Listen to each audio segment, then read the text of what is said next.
Muy buen día, que el Señor le bendiga. Gracias por acompañarme una vez más en estos videos en los cuales les comparto un breve resumen acerca de los capítulos de la Biblia que espero que usted, al igual que yo, hayamos leído. En este video les voy a hablar específicamente de los capítulos 1 al 8, en donde se nos menciona principalmente genealogías, desde Adán hasta llegar al tiempo de los reyes. Yo le animo a que si aún no ha leído estos capítulos, a que lo haga, que tome un tiempo en su casa, tome un espacio y lea estas genealogías, porque por experiencia propia, a mí antes me resultaba bastante aburrido, para mí no tenía sentido leer tantos nombres raros, pero con la experiencia, con los años, después de haber leído ya la Biblia varias veces, pues he comprendido la importancia de las genealogías y cómo a través de su lectura se nos revela información que nos sirve para complementar historias que ya hemos leído, que ya hemos escuchado o también que vamos a leer en el futuro. Las genealogías son de gran valor, tienen un gran peso en la historia, ya que sirven para comprobar, en primer lugar, la ascendencia de Jesucristo. También nos sirve para fines históricos, sirve para corroborar muchas fechas. En fin, su importancia es muy grande. Pero si es la primera vez que usted está leyendo la Biblia, yo estoy segura que quizás se le va a hacer un poco difícil. Se lo digo por mi experiencia personal y por eso es que le invito y le animo a que no se detenga en su lectura, a que lo haga poco por poco. Si le siente un poco aburrido, si no le siente sentido, yo espero que este video le pueda servir para motivarle y para que comprenda por qué es importante que leamos la Biblia completa, incluyendo las genealogías, porque aún dentro de estos párrafos y dentro de estos nombres encontramos información muy valiosa. Incluso puede ser que Dios nos quiera revelar alguna palabra que necesitamos justo en el momento en que estamos leyendo estas páginas. Así que dicho esto, voy a empezar con este resumen. Empieza en el capítulo 1. Versículo 1 del primer libro de Crónicas, mencionándonos a Adán. Luego la historia avanza hasta llegar a Noé. Después de Noé, vemos acá la genealogía, todos los nombres, hasta llegar a Sem. Recordemos que Noé tuvo 3 hijos, Sem, Cam y Jafet. Acá se nos habla específicamente de los descendientes de Sem, su hijo mayor. Quiero hacer un paréntesis acá y quiero aprovechar para mencionarle un dato importante. Si usted ha escuchado en la actualidad el término antisemitismo o antisemita, este término es utilizado para aquellas personas que tienen cierta aversión, odio, racismo contra los judíos. ¿Por qué a los judíos se les llama semitas? Porque son descendientes de Sem. De allí viene este término antisemita, antidescendientes de Sem, y acá se incluye a los judíos. Son datos curiosos, a lo mejor para usted no son importantes, perdón, pero creo que como cristianos tenemos que entender todo tipo de cuestionamientos de lo que está sucediendo en la actualidad y de dónde vienen todos estos problemas y guerras que se escuchan en las noticias, que todo tiene un origen bíblico, histórico, político, religioso. Bueno, la historia avanza después de Sem en su descendencia hasta llegar a Abraham. Recordemos que Abraham fue el padre de Isaac, Isaac fue el padre de Jacob, que después se le cambió el nombre a Israel. Israel es el padre de los 12 hijos que fueron las 12 tribus. Entonces, acá se nos hace una referencia a la línea principalmente de Sem, luego hasta llegar a Abraham.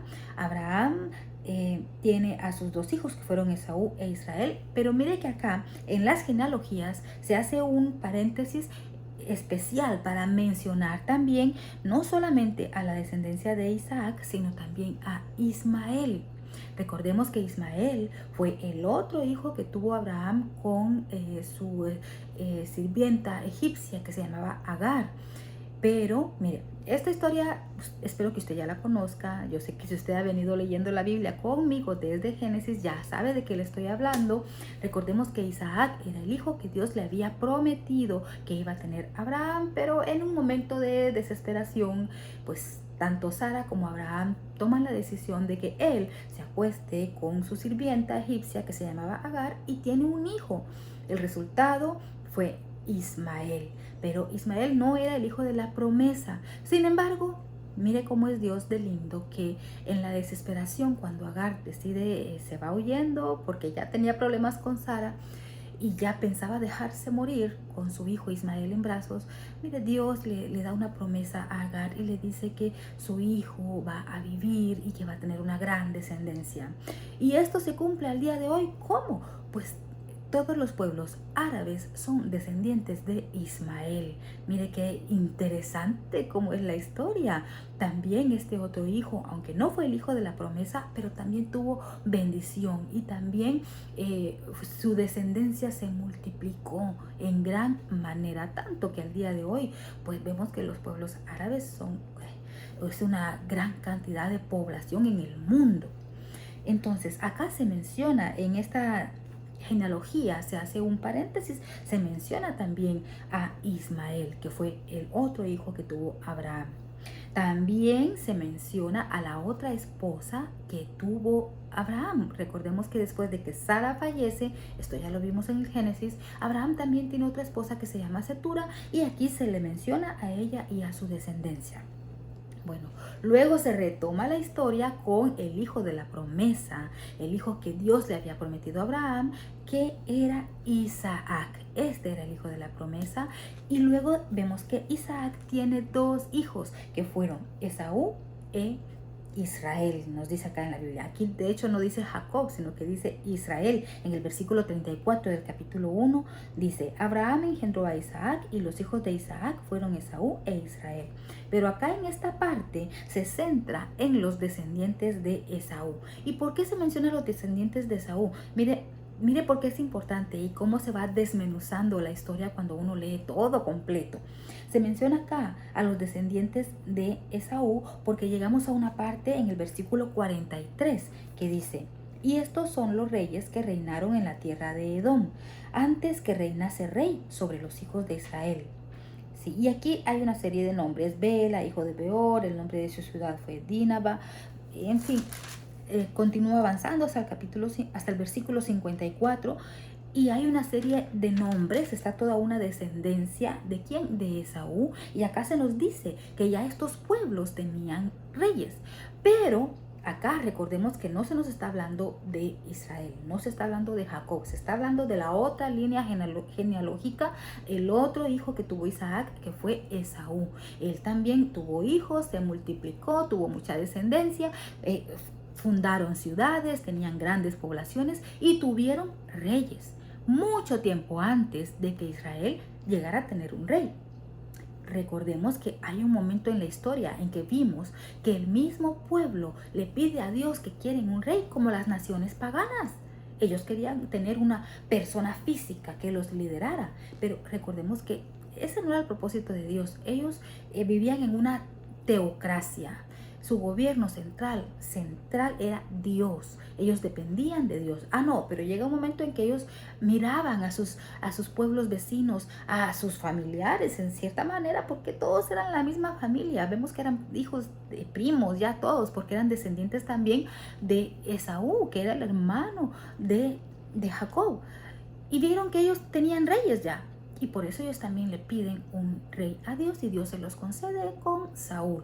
Pero bueno, acá quería aclarar esto porque si usted lee y es la primera vez que está leyendo, se puede confundir, suele suceder, pero vemos que todo va encajando. ¿Y por qué es importante? ¿Y por qué las genealogías aquí nos van explicando muchas cosas y nos sirve para aclarar historias que ya hemos visto y las futuras que vamos a seguir leyendo y estudiando?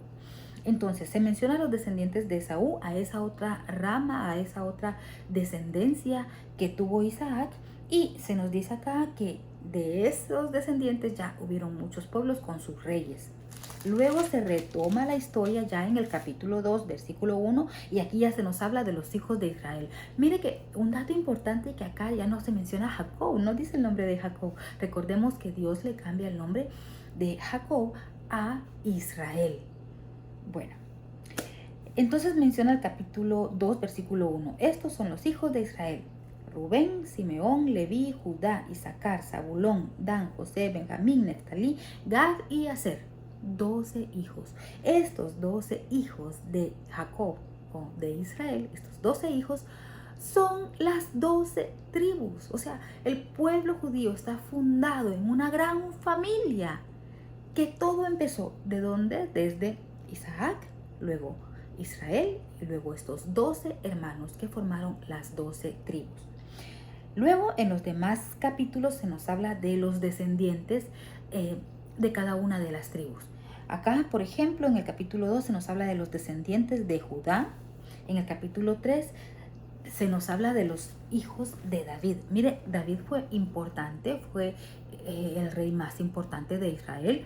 Entonces ya en el capítulo 2 se menciona a los descendientes de David. ¿Por qué? Porque recordemos que David pertenece a la tribu de Judá. Entonces, en el capítulo 2 comienza con todos los descendientes de Judá. En el capítulo 3 ya se nos habla acerca de los descendientes de David, de sus hijos, y incluyendo a Salomón. Luego en el capítulo 4 se retoma nuevamente los descendientes de Judá, de la tribu de Judá, y luego se nos habla de las demás tribus. Está acá los descendientes de Simeón, en el capítulo 5, los descendientes de Rubén, los descendientes de Gad,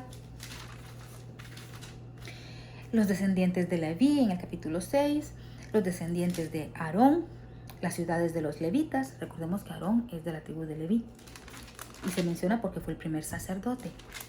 En el capítulo 7 continúa hablándonos de los descendientes de Isaacar, los descendientes de Neftalí, los descendientes de Manasés, los descendientes de Aser, los descendientes de Efraín, hasta llegar al capítulo 8 con los descendientes de Benjamín. O sea, prácticamente acá podría dejar el video. Aquí, principalmente en estos 8 capítulos se nos habla de genealogías. Desde Adán, Noé, Abraham, Israel, las 12 tribus y los descendientes de cada una de las tribus. De eso nos habla principalmente estos 8 capítulos. Solo quiero mencionar algo más antes de terminar con el video. Y por supuesto, le animo a que usted lo lea en su casa. Aquí quiero recordar algo, por si a lo mejor usted, espero que no lo haya olvidado, pero no está de más que lo recuerde. O si a lo mejor usted está viendo este video al azar, sin haber leído desde Génesis hasta acá. Entonces quiero recordar aquí algo importante. José tuvo 2 hijos que fueron Efraín y Manasés. Entonces usted no va a encontrar acá el nombre de José en las tribus, sino que va a encontrar a las 2 medias tribus. Por eso, si usted habrá escuchado ese término o en alguna prédica en su iglesia o en algún estudio, usted escuchará que su pastor o su maestro menciona la media tribu. Bueno, ¿por qué media tribu? Porque José no tiene tribu como tal, sino que su padre Israel toma como hijos suyos adoptivos a sus 2 hijos, que fueron Manasés y Efraín. Entonces, lo que le correspondía a él se divide en 2 tribus. Entonces, también otro dato importante es que los levitas como tal no tenían un territorio, no tuvieron una herencia. Ellos no iban a trabajar, sino que ellos se iban a dedicar a todo lo relacionado con lo espiritual, con la adoración, con el cuidado del templo, y ellos incluso no iban a trabajar, sino que ellos iban a vivir de las ofrendas que el resto de las tribus iban a llevar al templo. Entonces, por eso usted no va a encontrar que se diga que los levitas tuvieron como tal un territorio, un trabajo o algo, porque ellos, su trabajo era el templo. Entonces, si uno se pone a contar, pareciera que fueran 13 tribus, porque hay 2 medias tribus que fueron la de Efraín y Manasés, que estas 2 tribus podría decirse que conforman la tribu de José, que nunca existió porque ese nombre no existe como tal, sino que está la de sus 2 hijos. Entonces, los levitas no tuvieron territorio, sino que ellos tenían algunas ciudades específicas que eran ciudades para refugio. Esto ya lo vimos anteriormente, no me quiero meter en más detalle. Solo quería recordarle esto por si usted ya lo había olvidado o por si usted solo está viendo este video y no ha leído los capítulos anteriores. Otro caso importante que quiero aquí mencionar antes de terminar con el video es un pasaje que no puedo dejar de mencionar, y aquí usted se va a dar cuenta por qué yo le digo y le repito y le recalco, aunque las genealogías puedan parecer aburridas, siempre hay algo importante en todos ese montón de nombres, detrás de todas esas historias. Tienen un sentido, una razón de ser, son importantes, y hay perlas de sabiduría y hay palabra de Dios que podemos encontrar aún en aquellas partes de la Biblia en las que a veces no nos dan ganas de leer, y yo lo entiendo porque yo pasé por eso. Hay un pasaje que se encuentra en el capítulo 4, versículo 10. Dentro de todos esos nombres, dentro de todas esas genealogías, va a encontrar esto. Dice así, capítulo 4, versículo 10. E invocó Jabes al Dios de Israel, diciendo: oh, si me dieras bendición y ensancharas mi territorio, y si tu mano estuviera conmigo y me libraras del mal para que no me dañe. Y le otorgó Dios lo que pidió. Mire, quizá usted nunca había leído esta parte, quizá nunca había escuchado el nombre de Jabes, pero dentro de toda esta genealogía y de tanto nombre raro, aparece esta pequeña oración que fue respondida. Se la voy a repetir. E invocó Jabes al Dios de Israel diciendo: oh, si me dieras bendición y ensancharas mi territorio, y si tu mano estuviera conmigo y me libraras del mal para que no me dañe. Y le otorgó Dios lo que pidió. Mire, una oración tan cortita, pero tan importante. Acá el otro párrafito, el último párrafo que dice: y le otorgó Dios lo que pidió.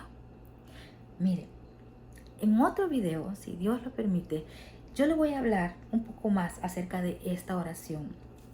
Hace unos 20 años atrás, hace como 20 años atrás, mi hermano mayor, que es pastor, me regaló un libro que se llama así, La oración de Jabes. Y se lo recomiendo. Es un librito pequeño, fue escrito hace muchos años por un pastor muy famoso que se llama Bruce Wilkinson. Si no estoy mal, ese es el nombre del pastor, Bruce Wilkinson o Wilkerson. Búsquelo en internet. Yo le recomiendo que lo compre. Sin embargo, estoy segura que lo puede encontrar hasta gratuito en internet. Es un libro pequeño que tiene un gran mensaje y se llama así, La oración de Jabes. Y es un librito que de un versículo tan pequeño que acabamos de leer nos da una información tan valiosa, nos da una visión tan amplia de cómo Dios contesta la oración, de cómo podemos pedirle a Dios que nos ayude y nos saque de la situación en la que nos encontramos, que no nos conformemos con nuestro estado actual, porque Dios siempre tiene algo mejor. Así que en otra oportunidad le voy a traer un video en donde prácticamente le voy a hacer un resumen de ese librito, pero mientras tanto le animo a que si usted lo puede conseguir, que lo consiga y que lo lea.